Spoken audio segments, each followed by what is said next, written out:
Kembali lagi di Bincang MMA. Baru aja tadi malam itu UFC Saudi. Jadi ini adalah UFC yang pertama kali dilakukan di Riyadh, Saudi Arabia. Karena ini atas hasil dari merge-nya UFC dan WWE jadi TKO Group. Jadi kalau lo nggak tahu, beberapa tahun ke belakang UFC itu kerjasamanya bukan sama Saudi Arabia, tapi sama Uni Emirat. Dan waktu pas COVID sempat ada 2 atau 3 bulan namanya Fight Island, UFC Fight Island itu di di Dubai, di Uni Emirat. Terus jadi kayak mereka tuh kayak di quarantine fighter, didatengin sama timnya, ada di situ, training di situ selama berbulan-bulan gitu, selama 2 bulan. Jadi karena zaman COVID, lu kalau inget kan kayaknya parno banget segala macem. Jadi UFC punya hubungan baik sama Uni Emirat dan WWE punya hubungan baik sama Saudi Arabia. Waktu itu ada WWE Crown Jewel, terus banyak gue lupa namanya, King of the Ring. Ada sedikit miripnya WWE sama event WWE pertama sama ini, nanti gue bahas apa itu. Tapi WWE punya hubungan baik sampai kalau nggak salah sampai 10 tahun. Dan lu kalau misalnya suka wrestling juga, pro wrestling, pasti tahu apa yang WWE bawa ke Saudi, yaitu kayak orang-orang kayak Goldberg, kayak Undertaker, kayak Triple H, kayak Shawn Michaels, orang-orang pensiun balik lagi. Karena daya demand-nya bukan demand dari audiens ya, tapi demand dari Prince Arabnya sangat tinggi. Jadi akhirnya sampai kayak gitu. Jadi berdampak juga ke UFC gitu. Tadinya si UFC Saudi ini harusnya di bulan Februari, karena Maret, April, Mei, Juni, Maret, April udah nggak mungkin karena itu Ramadan. Terus Mei, Juni juga kagok karena itu kayak kemarin kan bulan Zulhijjah, jadi musim haji, jadi pasti hektik di sana. Jadi pasnya itu setelah haji kan, ini seminggu setelah Idul Adha. Terus pas bulan Februari kemarin rame di cancel cardnya karena cardnya kurang kuat. Jadi kayaknya Dana White sama si timnya itu Hunter Campbell dan Sean Shelby itu Sean Shelby itu cuma ini nih orang-orang muslim aja deh yang jadi di card. Ternyata orang-orang di Saudinya nggak suka, akhirnya diganti, dan digantinya tuh sama Robert Whittaker lawan Khamzat Chimaev pertamanya.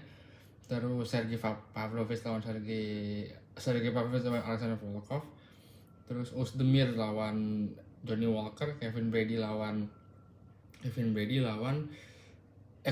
Gastelum lawan Sean Brady, bukan Sean Brady, Di Rodriguez. Dan yang terakhir namanya rada susah nih, Sharabudiputin Magomedov. Tadinya harusnya lawan siapa gitu, cuman nanti lawan siapa lupa gue, jadi diganti sama Potiera. Overall dari si UFC Saudi ini gue sedikit kecewa. Bisa bilang kecewa, nggak kecewa banget, tapi udah kecewa lah. Yang pertama dari main cardnya gitu, nanti gue bahas kenapa. Karena tadinya si ini lawan Khamzat, tapi Khamzat pull karena sakit jadi Ikram Aliskerov, yang mana nanti gue bahas di dive-nya kenapa ya, yang mana kurang seimbang lah gitu sama si Robert Whittaker. Harusnya menurut gue bisa, kan katanya kemarin gosipnya Kamaru Usman udah mau nih lawan Robert Whittaker. Harusnya sama-sama Kamaru Usman tuh bisa mengimbangi menurut gue. Ini kan sama-sama mantan champion di 2 weight class yang berbeda, tapi mereka bisa jadi 180, si Usman bisa 185. Menurut gue sangat cocok lah si Usman lawan Robert Whittaker gitu. Tapi ini malah Ikram Aliskerov ya, dan banyak banget nama-nama lain, tapi gue nggak tahu si ini udah pasti ngelawan ya. Siapa lagi nama-nama ini? Mungkin Michel Pereira yang lebih prominent gitu, yang lebih oke, tapi gue nggak tahu kenapa. Udah match cardnya, yang main eventnya ini Scrap. Terus crowdnya ini mengingatkan gue waktu gue nonton pertama kali UFC Crown Jewel, gue lupa namanya apa, pokoknya antara Crown Jewel atau apa lagi. Crowdnya itu sungguh sangat mengecewakan, dan lo bisa lihat WWE Crown Jewel dulu sama sekarang King of the Ring apa namanya, itu crowdnya beda banget. Kenapa? Karena waktu dulu ibaratnya tuh di depan di VIP sectionnya itu benar-benar VIP, benar-benar prince semua, kayak pangeran-pangeran dari mana gitu, pangeran-pangeran ada di Arab ada di situ semua, mungkin sepupunya, mungkin pembantunya, mungkin pangeran Diponegoro apa gitu, mungkin di situ semua gitu. Jadi, dan nggak semua pangeran suka sama wrestling atau suka sama UFC. Nah, di UFC Saudi juga sama. Kok crowdnya ini banget gitu, kok crowdnya mati banget. Pas apa, pan out, zoom out gitu, ternyata oktagon, lo bisa mungkin tahu kan, oktagon, terus orang-orang VIP yang duduk semua, dan yang di tribun-tribun ini. Dan gue denger kayaknya emang orang-orang tribun tuh rame, cuman orang-orang yang depan ini jadi kayak nggak rame gitu. Jadi kalau si tribun sini doang yang rame, jadi mati gitu. Sini kan ada nggak ini ya, nggak bukan apa, landai gitu. Jadi kan nggak, suara tuh nggak kena gitu. Gue dengerin, nggak serame ini, tapi beberapa section ada yang rame gitu. Jadi emang ini salahnya gitu. Ini kejadian banget sama WWE waktu dulu. Dan kalau lu lihat sekarang King of the Ring kemarin, crowdnya udah jalan banget. Kenapa? Karena di VIP sectionnya atau di yang di depannya itu emang orang-orang fans yang orang-orang Arab ataupun orang-orang luar Arab. Karena kelihatan banget kayak pangeran-pangeran Arab tuh yang cuma diem pakai name tag, terus pakai apa segala macam, terus yang ngelihat main HP ngobrol, ngelihat main HP ngobrol. Itu terjadi di WWE dan terjadi juga di UFC Saudi ini. Jadi pas gue ngeliatin si crowdnya, kayak mereka nggak peduli gitu. Kayak beda sama kayak Donald Trump lah kasarnya. Donald Trump bawa anak-anaknya, mungkin anak-anaknya suka sama fighting, atau mungkin kayak Donald Trump aja kayak ngeliat tuh benar-benar ngeliat, si ini gini, si ini kayak gitu. Terus kayak ngobrol tuh fokus ke ini, bukan yang kayak beda kan. Lo kalau ngobrol yang si Kevin Gastelum kayaknya kurang ini ya tadi ya apa gimana wrestlingnya gini, kayak kelihatan kan kayak ngobrolin fight sama orang yang ngobrol.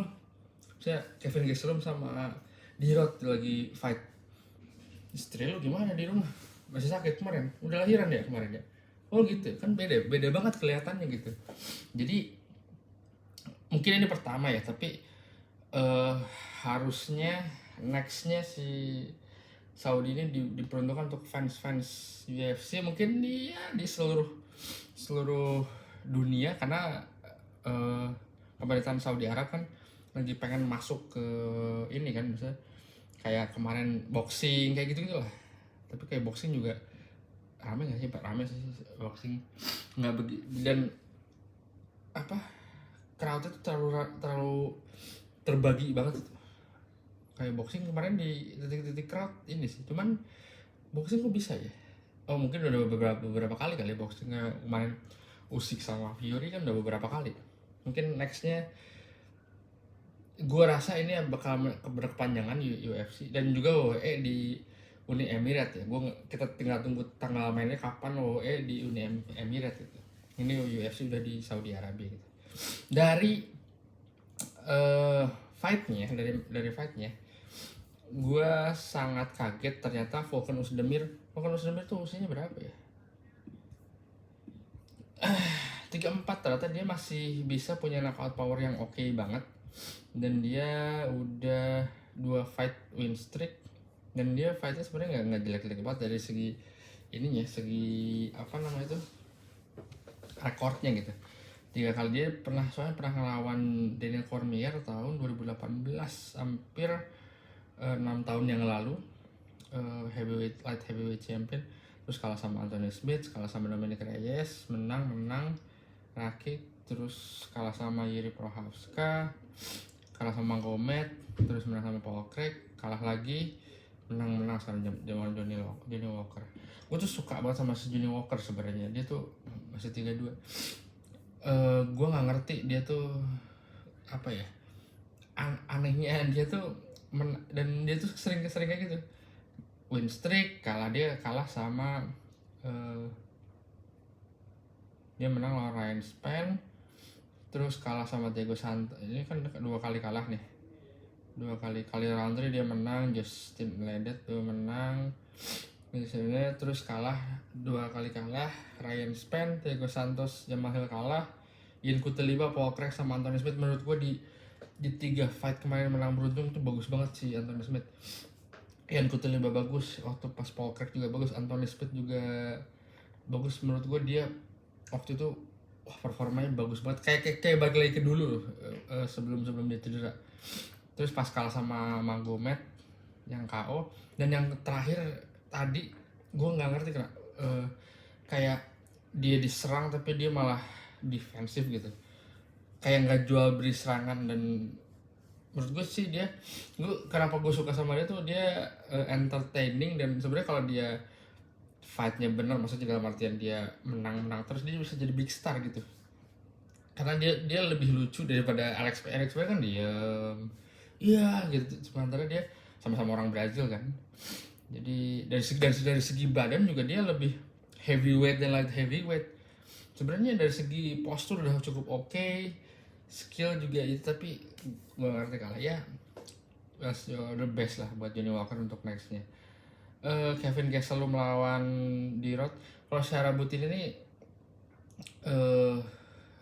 middleweight gue cukup nggak si Dagestani ini Sarabutin skip lah ya, karena dan yang lucu dari Sarabutin ini kocaknya adalah dia Dagestan yang nggak bisa grapple, grapplingnya kurang lah, lebih bagus, lebih oke di stand up. Aneh banget sih sebenarnya menurut gue itu. Kevin Gastelum sama D-Rod ini dari welterweight jadi middleweight, dari 170 jadi 185. Performance-nya juga oke dari Kevin Gastelum, cuman kayak belum waktu pas kemarin lawan Chris Curtis ya, si Kevin Gastelum. Dan Kevin Gastelum nih orang mungkin lupa, dia itu orang yang hampir menang atau hampir KO Israel Adesanya saat Israel Adesanya prime gitu. Kalau misalnya orang mikir di KO sama Alex Pereira Israel Adesanya, ya itu kan udah atau Sean Strickland lah, itu kan dia udah kesini. Waktu dulu dia itu dia lawan mana Israel Adesanya, dia lawan interim champion. Si Kevin Gastelum tuh udah ngelawan Victor Belfort, Johnny Hendricks, Neil Magny, Tyron Woodley, Darren Till, Jack Hermanson, Robert Whittaker, Jared Cannonier, Sean Brady, Chris Cole. Banyak banget orang level top 5, top 10 dan champion gitu. Kita ada Bisping, Whiteman, Woodley, Hendrick, Easy, Whittaker, 6-7 champion dia pernah lawan.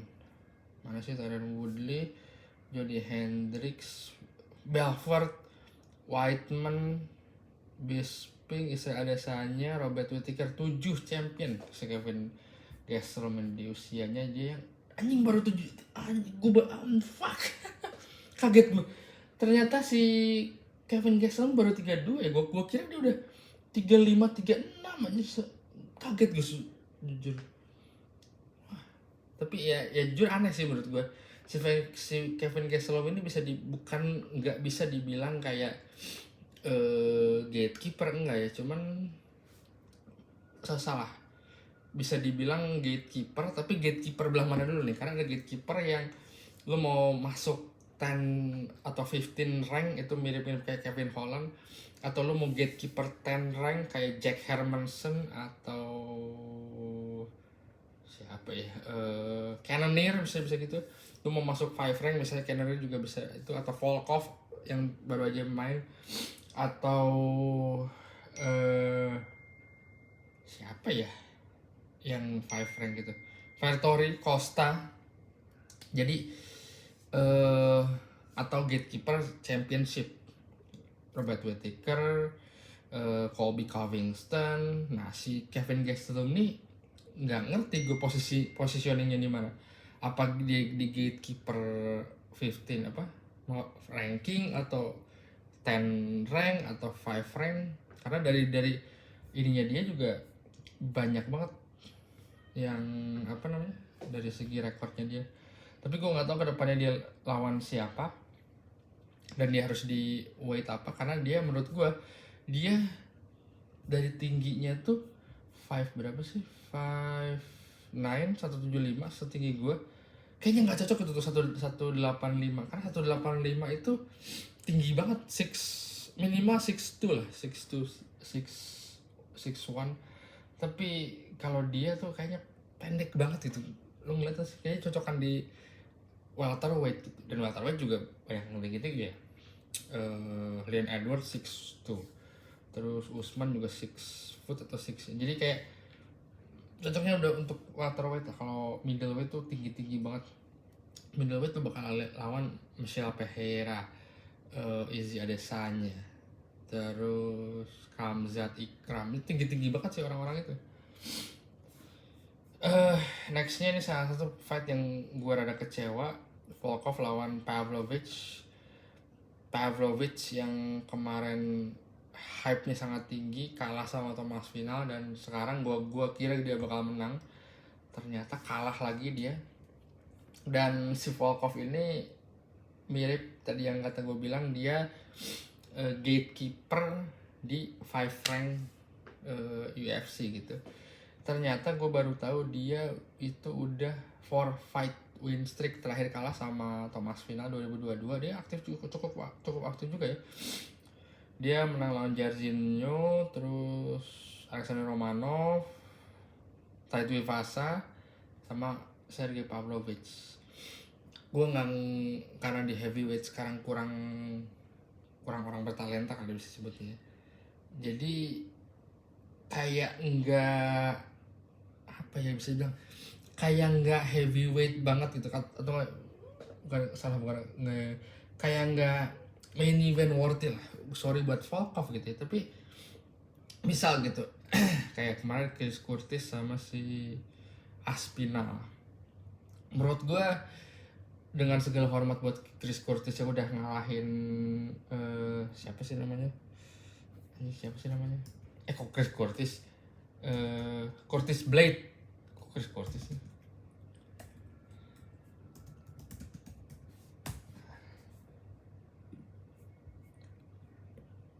Jantan Almeida. Jadi dengan segala hormat buat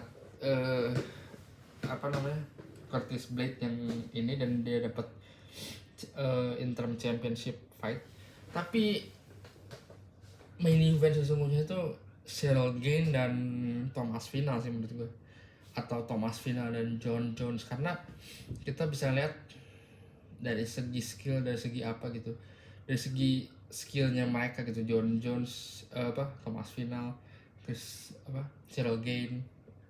Sementara si Curtis Blade tuh kayak heavyweight pada umumnya lah gitu, normalnya heavyweight tuh kayak gini gitu, dan kita nggak ngeliat kayak dia tuh kayak calon next champion gitu.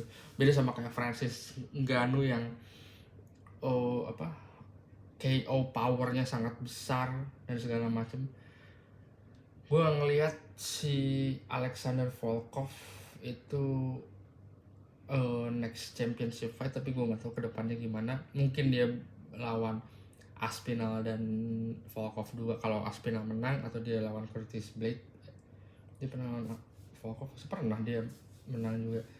Jadi atau Volkov lawan bisa jadi Volkov lawan Cyril Gane di Paris juga bisa. Tapi yang meskipun Pavlovich kalah, gue pengen banget Pavlovich lawan Cyril Gane di Paris gitu. Gue nggak tahu kenapa si Volkov ini banget ya, bisa dibilang yang kayak kata gue tadi gitu, dia gatekeeper di rank number 5. Kalau Volkov udah pernah menang ini belum ya? Kayaknya belum deh. dia belum pernah dapat championship fight, tapi kasihan juga, kita kasih aja lah. Udah lo kasih championship fight gitu. Oh, Volkov udah pernah lawan Cyril kan ya? Dia udah lawan semua aja. Cyril Gane udah pernah lawan, Curtis Blade udah, Derek Lewis udah, Tom Aspinall udah, di top rank heavyweight. Almeida belum, mungkin nextnya bisa Almeida kali ya. Ya gitu. Dan berhubungan sama tadi, di pertandingan terakhir di main event ada Robert Whittaker sama Ikram Aliskerov. Kelihatan banget ini yang tadi gue sering bahas soal tadi gatekeeper tuh apa sih? Gatekeeper tuh penjaga gerbang. Jadi lo kalau mau masuk rank 15 ngalahin dia dulu nih. Meskipun dia udah senior, udah 2 fight losing streak, tapi lu harus, dia tuh keren gitu. Dia tuh itu bagus gitu. Untuk kemarin di UFC Kanada ada Neil Magny, banyak lah gitu UFC yang emang dia tuh di hak dalam tanda kutip ya, HKT udah di ranking aja gitu, nggak jadi, dan dia tuh karirnya panjang kayak Volkov itu salah satunya. Volkov tuh dari berapa dia tahu dari tahun 2016 aja udah 12 tahun 8 tahun dia, panjang kan karirnya. Udah lawan Roy Nelson, Verdum, Stephen Struve, Greg Hardy, banyak banget dia lawan. Jadi karirnya panjang, beda sama kayak orang yang langsung wood gitu naik ke atas tapi losing streak gitu. Ini yang karirnya kayak gitu. Itu gatekeeper. Nah, si Ikram Aliskerov ini belum pernah merasakan melawan gatekeeper di gatekeeper ranking, di gatekeeper 10 rank, di gatekeeper 5 rank, apalagi championship. Dia harus ngelawan Robert Whittaker gitu. Gue aneh kenapa Robert Whittaker nggak lawan Kamaru Usman. Padahal menurut gue itu jadi sebuah fight yang main event worthy banget gitu. Dibanding, dan kalau mau mikir kan biar ini Saudi Arabia biar muslim ya, Kamaru Usman muslim ya. Di luar dia suka sholat apa tidak kan itu mah urusan dia pribadi sama Allah Subhanahu wa taala, tapi gue yakin Kamaru Usman juga seorang yang taat. Hanya kenapa nggak Kamaru Usman gitu, malah Ikram Aliskerov. Dan ya kelihatan dia baru di UFC baru 3 fight, termasuk contender series sudah tampil House sama Warlley Alves yang memang si fightnya oke gitu. Tapi kita gak bisa bandingin Pilhouse sama Warlley Alves sama Robert Whittaker. Robert Whittaker ini mantan UFC middleweight, terus dia udah ngelawan banyak banget orang di middleweight. Gue sebutin Yoel Romero, juga udah pernah. Dia di UFC dari 2012 udah lawan nih nama-nama yang besar ya, Brett Tavares, Orion Hall, Derek Brunson, Ronaldo Souza, Yoel Romero, Izzy, Darren Till, Jared Cannonier, Kevin Gastelum, Martin Vettori, DDP sama Paul Costa. Dia dari 2014, dari 10 tahun kalah cuma 3 kali, Izzy 2 kali sama DDP sekali. Dan 2 orang ini, Izzy sama DDP itu middleweight champion gitu, yang levelnya udah naik. Sementara yang lain tuh kayak Paul Costa, Martin Vettori, Kevin Gastelum, Jared Cannonier, Darren Till, Yoel Romero, Derek Brunson itu gatekeeper pengisi ranking, bisa kalahin semua sama dia. Gue nggak ngerti kenapa si UFC naruh Ikram. Mungkin Ikram bisa ya ditaruh lawan Robert Whittaker, cuman dia mungkin harusnya lawan Paul Costa dulu. Jangan Paul Costa dulu lah. Coba ya UFC ranking. Nih, ada Chris Curtis misalnya gitu ya, atau kayak Boralho, Anthony Fernandez, mungkin Roman Dolce gitu, bisa kan? Si pilihannya misalnya Robert Whittaker, pilihannya siapa? Nazarudin baru menang kemarin ya, dia lawan Nazarudin lawan siapa sih kemarin? Aduh, gua lupa. Oh, Cannonier. Tapi dia baru fight kemarin. Jadi menurut gua fight yang paling cocok sama si Robert Whittaker tuh kalau nggak Kamaru Usman atau Michel Pereira dari ini. Dan menurut gua Michel Pereira lebih oke nih di ranking 13. Tapi mungkin Saudi Arabia lebih pengen ada main event yang muslim ya. Tapi ya kenapa nggak Kamaru Usman, itu aneh. Jadi kalau kesannya kayak gini tuh terlalu overpower gitu. Kayak kayak kayak apa ya? Kalau lu nonton suka nonton Marvel kayak Splasher, apa sih, Whiplash yang di Iron Man 2 itu ngelawan Iron Man, tapi Iron Man yang udah jadi semua yang kayak udah kayak Hulk, ya overpower lah. Kalau menurut gue itulah gue kecewaan gue sama UFC Saudi, dari crowd, dari fightnya. Mungkin UFC harus memperbaiki ini, dan gue yakin si Prince Arabnya juga nggak sama ini, dan Prince Arab juga harusnya kasih aja ruang buat di depan itu buat penonton, dan buat VIP lah. Itu Indonesia banget tau. Kalau gue ngeliat ini Indonesia banget lah, orang-orang di VIP yang mereka tidak, Indonesia sering kayak gitu kan, sering ada acara-acara terus yang di depannya tuh VIP dan orang-orang tuh kayak masih diem. Yang gue pernah soalnya ada di sebuah acara yang si bintang tamunya itu,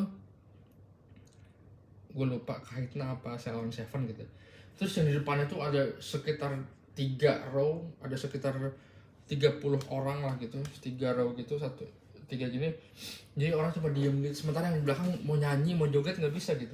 Tapi waktu itu akhirnya si pejabat-pejabat ini ngerti kalau si orang-orang belakang mau nyanyi, si orang-orang belakang disuruh ke depan, nah si orang-orang jadi udah aja pergi gitu si pejabat-pejabat ini. Tapi maksudnya ini kejadian ini sama kayak gitu, jadi kayak orang yang di depan cuma ngeliat, cuma main HP, ngeliat lagi main HP, pas ada big moment baru react. Tapi nggak kayak UFC seperti biasanya gitu. Kalau paling terbaik sih menurut gue waktu itu UFC di mana ya, Vegas, bukan Vegas, di mana ya, Salt Lake juga. Ini menurut gue ingetin gue crowdnya kayak di Jepang gitu, tapi Jepang lebih apresiatif karena memang mereka kan lebih nonton benar-benar fokus gitu, fokus ngeliatin, tapi crowdnya dead banget. Sementara kalau Saudi ini crowdnya tuh kayak suka enggak, ada big moment baru ngeliat kayak gitu-gitu. Jadi gitu aja dari gue, sampai ketemu di bincang MMA berikutnya.